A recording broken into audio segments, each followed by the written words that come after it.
देखने वाले हैं प्रश्न 5 का 7वां वाला प्रश्न। तो हमें यहाँ पे एक व्यंजक दिया गया है, उस व्यंजक को हमें इस वाले व्यंजक से जो है भाग करना है। तो हमें व्यंजक क्या दिया है, 39y³ 50y² माइनस का 98, उसे हमें भाग करना है 26y² 5y प्लस 7 से। आई बात समझ में। और साथ में हमें ये भी बोला गया है कि ये जो आपको व्यंजक दिया गया है उसके हमें सबसे पहले क्या करना है, गुणनखंड करना। क्या है, गुणनखंड। तो सबसे पहले हम इस वाली व्यंजक को लेते हैं कि क्या है व्यंजक, 50y² माइनस का 98, यही है। तो अब देखो इसके गुणनखंड कैसे कर सकते हैं, तो ध्यान से देखिएगा। 50 के गुणनखंड यदि हम करें तो इसे क्या लिख सकते हैं, तो क्या मैं इसे 2 गुणा में 25 लिख सकती हूँ, 2 गुणा में 25। अब मैंने क्यों लिखा है, 25 दूनी कितना हो जाएगा, 50, है ना। तो मतलब हम 50 को क्या लिख सकते हैं, 2 गुणा में 25। आई बात समझ में। अब यदि हम 98 को लिखें, यदि 2 में किसका गुणा करें तो 98 बन जाए, क्योंकि इधर भी 2 है, ठीक है। यहाँ इसे 7 गुणनखंड लेने के लिए ही मैंने यहाँ पे 2 से जो है गुणा किया है। तो यदि 49 में मैं 2 का गुणा कर दूं तो मुझे 98 मिल जाएगा। 49 में यदि 2 का गुणा में कर दूं तो मुझे क्या मिल जाएगा, 98 मिल जाएगा, ठीक है। और यदि ऐसा नहीं भी आता है तो हम एलसीएम लेके भी इसे कर सकते हैं, ठीक है। तो ये मैंने एकदम डायरेक्ट जो है क्या किया है, एलसीएम लिया, गुणनखंड कर लिए, ठीक है। अब देखो अब क्या होगा इसमें, अब इसमें से यहाँ पे भी 2 है, यहाँ पे भी 2 है, तो क्या हम 2 को सार्वगुणनखंड ले सकते हैं, क्योंकि 2 दोनों में, ठीक है। और इसके साथ में देखो y² भी था, तो इसे y² भी लिखना है, ठीक है। तो देखो इसमें से 2 बाहर ले लो, तो यहाँ पे क्या बचेगा, 25y² माइनस है तो माइनस, यहाँ से भी 2 बाहर हो गया तो बचा क्या, 49, ठीक है। अब मैंने ये इसे भी इसीलिए भी इस प्रकार से लिखा है कि 49, क्योंकि जब मैं इसका सर्व समीकरण का जब उपयोग करूंगी, है ना, तो ये जो है हमारा व्यंजक सर्व समीकरण के रूप में होना चाहिए, इसीलिए ये गुणनखंड किया है, ठीक है। अब देखो ये तो आ गया हमारा कि हमने इनके सबसे पहले गुणनखंड किए और फिर इसमें से हमने सार्वगुणनखंड 2 निकाल लिया, तो हमारे पास ये चीज बच गई, ठीक है। अब देखो 2 यहीं रहने दो, 25 को और क्या लिख सकती हूँ मैं, 5 गुणा में 5 y² माइनस 49 को क्या लिखा जा सकता है, 49 का रूट वैल्यू क्या होती है, मतलब स्क्वायर वैल्यू क्या होती है ना, वर्गमूल की संख्या क्या होगी। यदि मैं 7 में 7 का गुणा कर दूं, यदि मैं 7 में 7 का गुणा कर दूं तो मुझे 49 मिल जाएगा ना, इसीलिए भी मैंने 49 लिया, ठीक है।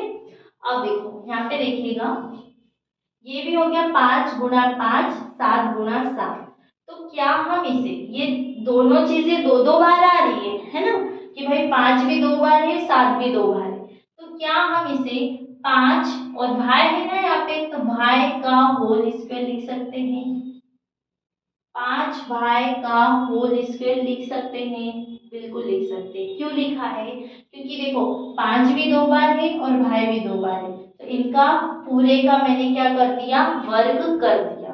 वैसे ही माइनस है तो माइनस लगा, अब 7 भी 2 बार है ना, तो 7 को भी मैं उसका वर्ग कर दूंगी, 7 का वर्ग कर देंगे, ठीक है। तो ये आया हमारा गुणनखंड। अब देखो ये क्या हो गया, 5y का स्क्वायर माइनस 7y का स्क्वायर। अब देखो यहाँ पे हमारी सर्व समीकरण कौन सी लगेगी,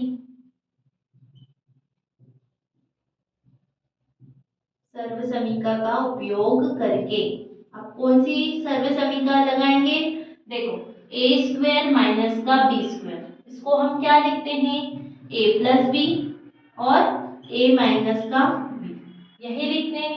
तो यदि आप 5y को a मान लो और 7 को b मान लो, तो कुछ इसी प्रकार से हमारी सर्वसमीका बन जाएगी कि भाई a का स्क्वायर माइनस b का स्क्वायर, तो a square minus b square, तो क्या हो जाएगा a plus b a minus b. तो मतलब हम इसकी जगह क्या लिख सकते हैं, 5y प्लस का 7, 5y माइनस का 7। ठीक है, 5y प्लस का 7 और 5y माइनस का 7। तो ये हो गए हमारे इस व्यंजक के गुणनखंड। अब हमें क्या करना है, सीधा भाग करना है। तो देखो यहाँ पे देखो 39y3, इसको भी मैं क्या लिख सकती हूँ, यदि गुणनखंड करूं तो 3 में जब 13 का गुणा करूंगी, 3 में जब 13 का गुणा करूंगी तो मुझे 39 मिल जाएगा। 13 दिया 39, y³ है तो y³ लिख दो। अब इस वाले व्यंजक की जगह ये गुणनखंड लिख सकते हैं, है ना, तो साथ में गुणनखंड लिख दो कि 2 5y प्लस का 7 और 5y माइनस का 7। इसे पूरे को हमें भाग करना है 26। अब 26 को भी हम क्या लिख सकते हैं, 2 गुणा में 13, 13 दूना 26 हो जाएगा।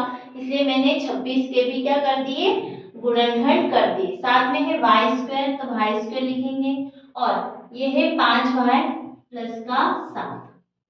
आई बात समझ में, सभी चीजों का गुणनखंड किया है। ठीक है, अब देखो क्या क्या विभाजित हो रहा है, तो 13 से 13 चला गया, है ना, 2 से ये 2 भी चला गया, यहाँ पे y स्क्वायर है ना, और यहाँ पे y³ था, मतलब y की पावर 3 थी यहाँ पे, लेकिन यहाँ पे y2 है, तो इस 2 से ये चला जाएगा, बचेगा तो एक ना। मान लो कि यहाँ पे y3 थे और हमें इसको भाग करना है y की पावर 2 से, तो यदि 3 में से 2 जाएंगे तो कितना बचेगा, एक तो बचेगा ना, इसलिए एक बचेगा यहाँ पे। अब 5y प्लस 7 से इस 5y प्लस 7 को भी काट दो, है ना, तो नीचे की तो सारी संख्याएं कट चुकी है, बचा क्या ऊपर, 3y 5y माइनस का 7। ठीक है, ये आ गया हमारा गुणनखंड और ये हो गया हमारा उत्तर। तो समझ में आया। ठीक है, यदि इसमें कोई परेशानी आती है तो आप इसे दोबारा से देखना, समझ में आ जाएगा। जैसे सभी प्रश्न थे वैसे ये भी था, बस इसमें थोड़ा गुणनखंड करना ज्यादा था। ठीक है, तो ये था हमारा प्रश्न 5 का 7वां वाला प्रश्न। तो समझ में आया आपको प्रश्न 5 के सभी वाले प्रश्न। ठीक है, तो इसी के साथ खत्म होती हमारी प्रश्नावली 14.3। अगर कुछ डाउट होता है तो आप कमेंट बॉक्स में से पूछ सकते हैं। ठीक है, तो आप मिलते हैं नेक्स्ट प्रश्नावली में, तब तक के लिए थैंक यू।